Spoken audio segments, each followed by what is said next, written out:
कि भारतीय जनता पार्टी के राष्ट्रीय प्रवक्ता रहे शहजाद पूनावाला ने आज अचानक बीजेपी से इस्तीफा दे दिया, जिसके बाद सियासी गलियारों से लेकर सोशल मीडिया तक में हलचल मच गई। हालांकि उन्होंने अभी तक इसकी आधिकारिक तौर पर घोषणा नहीं की है, लेकिन सूत्रों की माने तो शहजाद पूनावाला ने पार्टी नेतृत्व को अपना इस्तीफा सौंपा है। सूत्रों के मुताबिक उन्होंने इसके लिए निजी कारणों का हवाला दिया है। अब राजनीति में निजी कारण भी अक्सर सार्वजनिक बहस का विषय बन जाते हैं, जो आज भी बने हैं।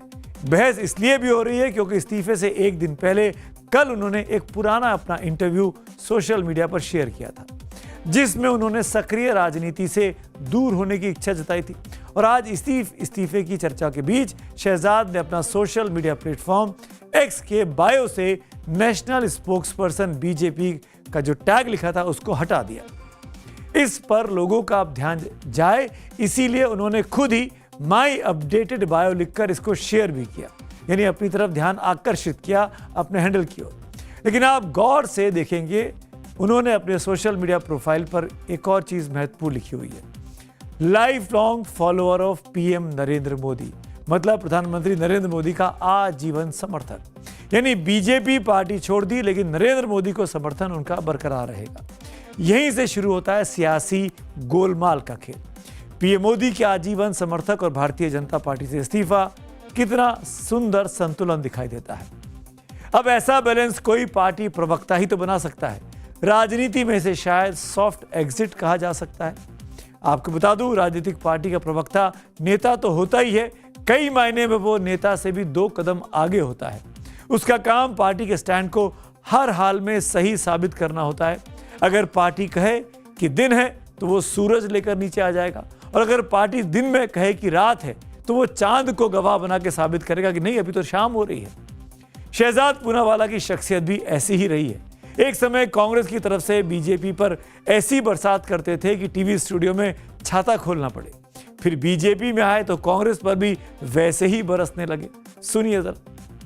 राहुल के सिद्धांत और हाथी के दांत खाने के अलग, दिखाने के अलग। केरलम में, कर्नाटका में, उनके ही झारखंड में, उनके और राज्यों में, हिमाचल में, अलग अलग राज्यों में पेपर लीक होते, पेपर आउट होते, वहां पे वो आवाज नहीं उठाते। वहां स्टूडेंट्स एक बहाना है, केवल अपने आप के लिए क्रेडिट जुटाना है और किस प्रकार से अपने राजनीतिक हित को पाना है, ये राहुल गांधी का लक्ष्य है। ये पार्लियामेंट में साबित हो गया। हाथी के दांत और कांग्रेस के सिद्धांत खाने के अलग, दिखाने के अलग। कांग्रेस पार्टी दिल्ली में तो नौटंकी करती है और केसेस विड्रॉल के बारे में चीखती चिल्लाती है, बाकी सब इशू उठाती है, परंतु पार्लियामेंट में चर्चा कैसे भाग रही थी वो हमने सबने देखा है।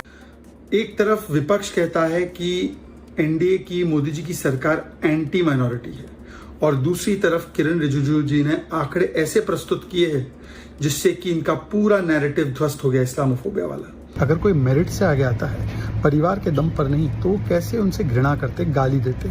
यही प्रियंका वाड्रा की सोच है, यही प्रियंका वाड्रा का अप्रोच है, और इसीलिए उन्होंने परिवारवाद की मानसिकता से ग्रसित होकर कामकोटी जी को भी और मीडिया को भी गालियां दी है। ये तमाम बयान जो आपने सुने शहजाद पूनावाला के, वो तब के जब वो बीजेपी में शामिल हो गए थे। दरअसल सियासी इतिहास गवाह के इस्तीफे का निजी कारण राजनीति का सबसे बड़ा सार्वजनिक बहाना होता है। जिस कारण को कोई बताना नहीं चाहता उसे वो निजी कह देता है। शहजाद पूनावाला के बारे में अगर बताएं आपको, तो 2008 में कांग्रेस के साथ अपने राजनीतिक करियर की उन्होंने शुरुआत की थी। पुणे में national students union of India यानी NSUI के उपाध्यक्ष बने। ऑल इंडिया कांग्रेस कमेटी की मीडिया सेल की रिसर्च टीम का वो सदस्य बनते हैं, और महाराष्ट्र कांग्रेस में उसके बाद सचिव के तौर पर वो काम करते हैं।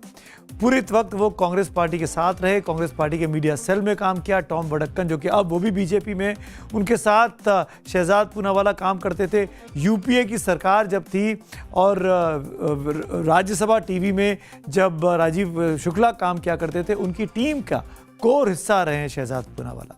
साल 2017 में उनके राजनीतिक करियर में एक बड़ा नाटकीय मोड़ आया। 2017 में उन्होंने कांग्रेस अध्यक्ष पद के चुनावी प्रक्रिया पर सवाल उठाए थे। उन्होंने आरोप लगाया कि राहुल गांधी को अध्यक्ष बनाने के लिए कांग्रेस अध्यक्ष के चुनाव में धांधली की जा रही है। कांग्रेस छोड़ने के बाद इसी मुद्दे पर वो पार्टी छोड़ते हैं, और उसके तुरंत बाद वो बीजेपी में शामिल हो जाते हैं और पार्टी के राष्ट्रीय प्रवक्ता के रूप में आक्रामक तरीके से अपना पक्ष रखते हैं।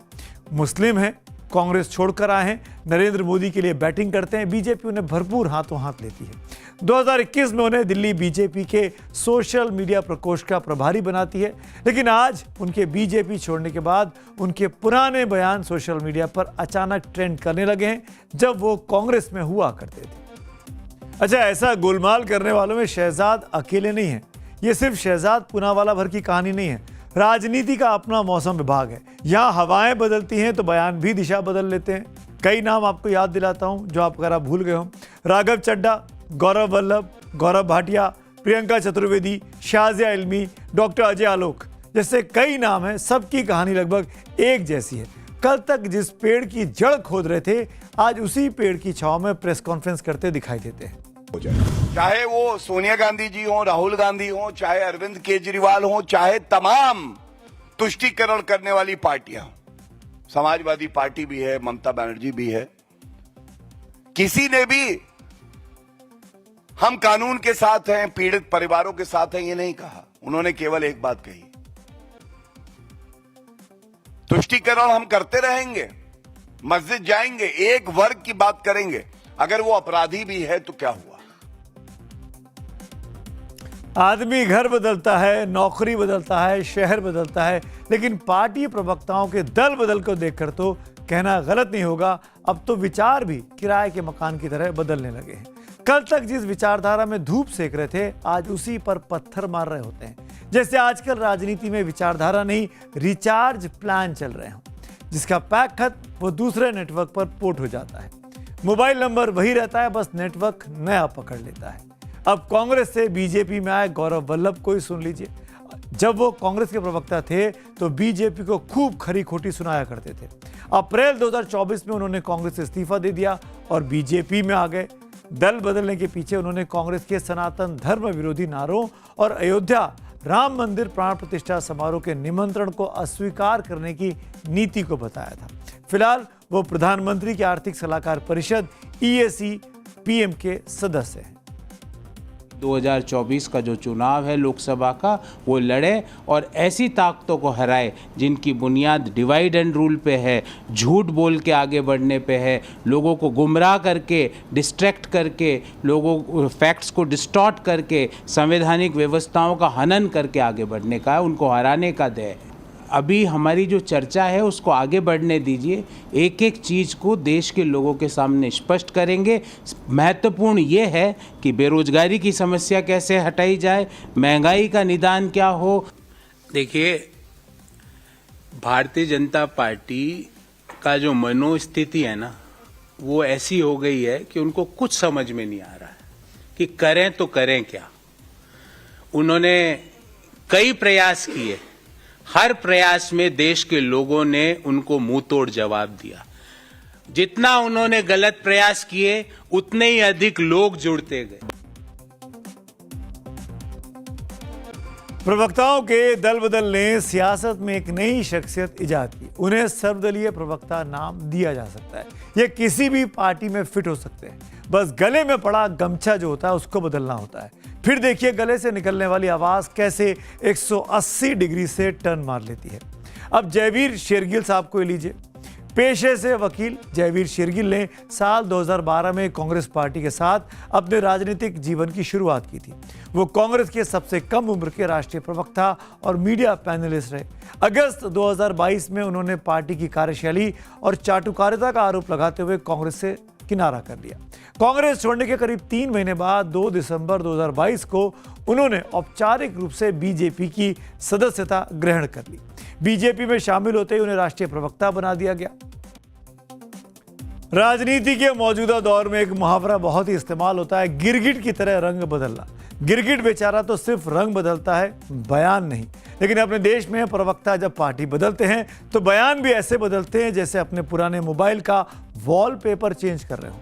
मौजूदा दौर में राजनीतिक विचारधारा ऐसी हो गई है जैसे व्हाइट बोर्ड है, सुबह जो लिखा शाम को मिटा दिया और अगले दिन उसी पर नई इबारत लिख दी। अब आम आदमी पार्टी से बीजेपी में आ चुके राघव चड्ढा को ही सुन लीजिए।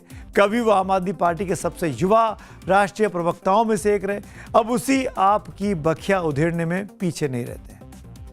अपने वेलविशर्स को भी कुछ कहना चाहूंगा जो पिछले कुछ समय से मुझे कह रहे थे कि राघव आप नीट के इशू पर कब बोलोगे, आपको हम सुनना चाहते हैं। मैं बड़ी हम्बली कहना चाहता हूं सर, जब मैं ऑपोजिशन में बैठता था तब सवाल मेरा हथियार था, आज मैं ट्रेजरी बेंचेस पर बैठता हूं, आज सोल्यूशन मेरी जिम्मेदारी है।